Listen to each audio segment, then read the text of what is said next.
जय श्री राम। लताओं की ओट में जब सखियों ने दिखाया, जो श्याम गौर किशोर शोभायमान हैं, विटप ओट वीर रस है। जैसे विटप ओट देखें रघुराई, और यहाँ श्रृंगार रस है, इससे लता ओट कहा है। सब सखियों राजपुत्रों को देखने लगीं और उन्हें जानकी जी को दिखाने की अभिलाषी हैं। इससे सबको एक ही समय दृष्टि आए, सो सब लखावती हैं और सैन से बताती हैं, क्योंकि धोरे हैं श्यामल गौर किशोर पूर्व से सुनकर राजपुत्री को सुहाए हुए हैं। रूप देखकर नेत्र ललचा गए, कारण यह है कि इतना सुना नहीं जितना देखा। जैसे कोई अपनी खोई हुई वस्तु को पहचानकर हर्षित होता है, ऐसे ही हर्षे। छवि को देखकर नयन इस कारण थक गए कि बड़ी देर से फेर रहे थे। दूसरा अर्थ यह है कि छवि पर ठहर गए। तीसरा अर्थ यह है कि महाराज की छवि का इतना विस्तार है कि उसमें फंस गए, उससे पार हो अंग तक न पहुँचे। जैसे सूर्य की आभा से पार होकर सूर्य तक किसी की दृष्टि नहीं पहुँचती, और पलकों ने भी निमेषी अर्थात पलकना छोड़ दिया। जब तक सम स्नेह था तब तक देह को संभाले रहीं। जब सुने हुए विशेष रूप देखा तब अधिक स्नेह से देह की सुधि जाती रही। जैसे शरद ऋतु के चंद्रमा को देखकर चकोरी भूरी हो जाती है, अथवा शरद धाम की तपी चकोरी शरद चंद्र की शीत किरणों को परम और शीतल होने से उसको देह की सुधि नहीं रहती, ऐसे ही पिता के भानुरूपी प्रण से तपी हुई राजपुत्री को राजपुत्र रूपी शरद चंद्र के रूप किरणों को देख शीतल होने से शरीर की सुधि जाती रही। लोचन मग रामहि उर आनी, दीने पलक कपाट सयानी। नेत्रों के मार्गों से श्री रामचंद्र जी के रूप को हृदय में ग्रहण कर चतुर जानकी जी ने पलक रूपी किवाड़ बंद कर लिए। जब सखियों ने जानकी जी को प्रेम बस जाना तो मन में बहुत सकुचाई, कुछ कह न सकीं। उसी समय दोनों भाई लता भवन से ऐसे प्रकट हुए मानो दो चंद्रमा बादलों को फाड़कर प्रकट हों। विलगाय कहने का तात्पर्य यह है कि जानकी जी के देखने की अभिलाषा में लताओं को चीरकर निकल आए, आतुरता के कारण मार्ग तक न आए। यदि कोई कहे कि श्याम शरीर की चंद्रमा की उपमा कैसे हो सकती है, तो यह अर्थ है कि लक्ष्मण जी चंद्रवर्ण से और राम मेघ के समान लता भवन चीर कर निकले। दोनों सुंदर वीर शोभा की सीमा हैं और पीले नीले कमल के समान शरीर हैं। काकपक्ष अर्थात बाल सिर के ऊपर नीके विराजते हैं। बीच बीच में कुसुमकली के गुच्छे गुंथ रहे हैं।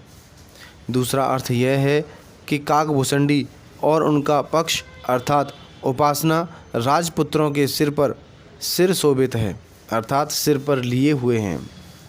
माथे पर तिलक कुछ पसीने की बूंदों से शोभायमान और कानों में सुंदर गहने पड़े हुए हैं। सुहाई का भाव यह है कि अपने को सुहाते तिलक लगाए हैं।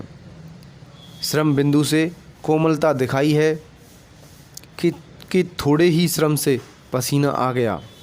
दूसरे यह कि पसीने का आना सुहाए कि जानकी जी को देख वह श्रम सफल हुआ।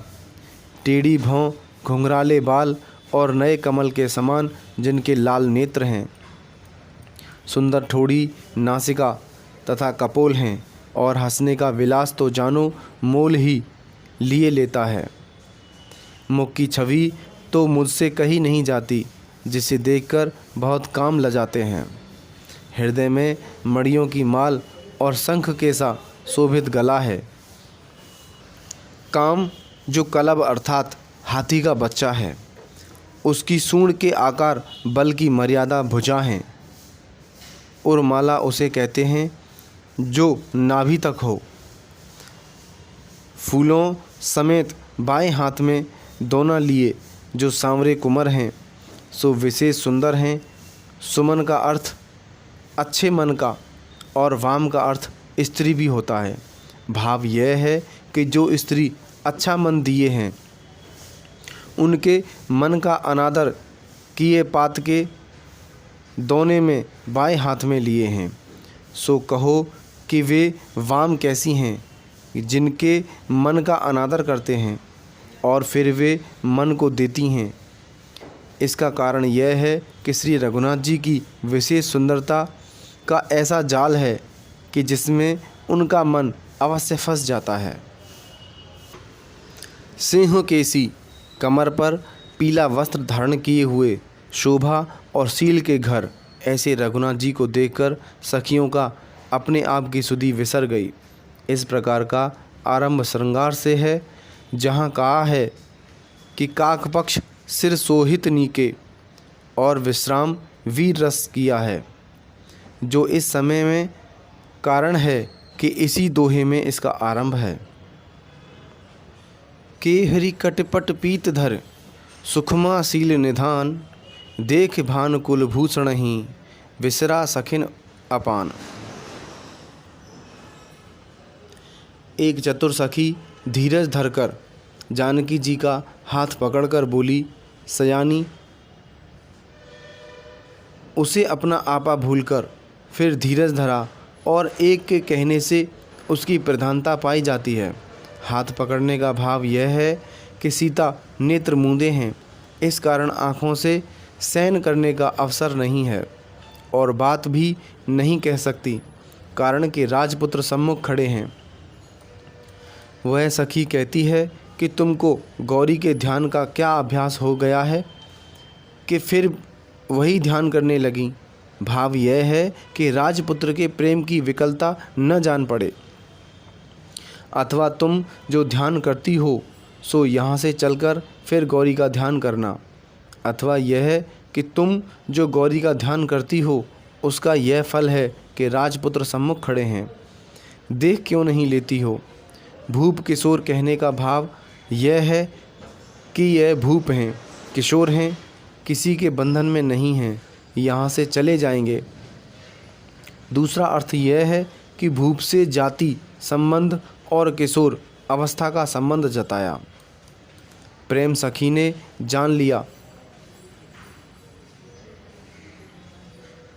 सखी के व्यंग युक्त वचन सुन सीता जी ने सकुचाए कर नेत्र खोल दिए और यह जाना कि मेरा प्रेम सखी ने जान लिया।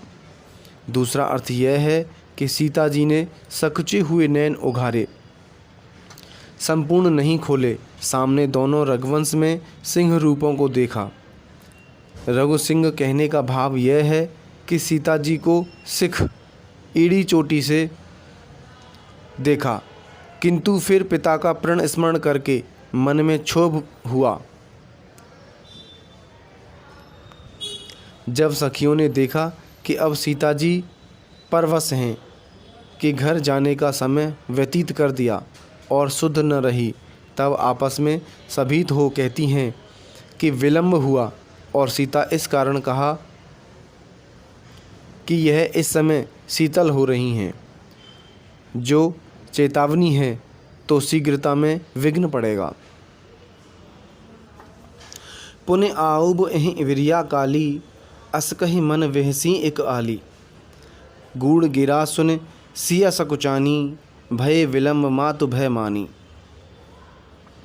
पुण्य आऊब आदि कहकर गोसाई जी कहते हैं कि गूढ़ गिरा सुन सिय सकुचानी, प्रत्यक्ष में ऊपर की चौपाई सगुम जान पड़ती है, परंतु जिस गूढ़ता को उस वचन में आप यह कहते हैं सो देखना चाहते हैं कि यह क्या है। इससे कई अर्थ लिखने पर भी हमको यह संदेह है कि जिस गूढ़ता को गोसाई जी कहते हैं वह कहने में आई या नहीं आई। वही प्रधान चतुर स्त्री कहती है, अर्थात अब चलो, कल फिर इसी समय आवेंगी। राजपुत्री का प्रेम राजपुत्रों की ओर देखकर चलना सो वियोग शब्द है, सो नहीं कह सकती। इस कारण वियोग को संयोग से ढककर कहती हैं कि इसी समय कल फिर आवेंगी।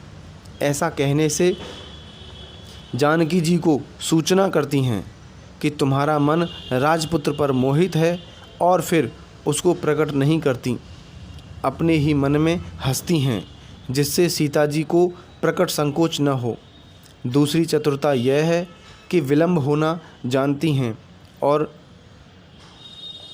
किसी से यह नहीं कहती कि अब जाओ, परंतु जाने की ध्वनि निकलती है, अथवा जानकी जी से कहती हैं कि अब चलो, कल फिर इसी समय आवेंगी, अथवा राजपुत्रों से कहती हैं कल इसी समय फिर आना। तीसरा अर्थ यह है कि सखियां जानकी जी से कहती हैं कि तुम जो आज इतना विलंब किया, इसीलिए कल नहीं आने पाओगी। ऐसे ही श्री रामचंद्र जी को भी कहती हैं कि आज इतना विलंब करने से कल तुम्हारे गुरु आने न देंगे। चौथा अर्थ यह है कि अब तो चलो, कल इसी समय फिर मिलने को आवेंगी। यह सखी की व्यंग भरी गूढ़ वाणी सुनकर जानकी जी सकुचाई और देर होने के कारण माता का भय माना, अथवा माता भय करती होगी कि अभी तक पुत्री नहीं आई। धरे बड़ धीर राम और आनी, फिर अपन पो पितुवस जानी। बड़ा धीरज धारण कर राम को हृदय में धारे हुए फिरी और फिर सोचने लगीं कि मेरा शरीर तो पिता के अधीन है, वह चाहे किसी को भी दें।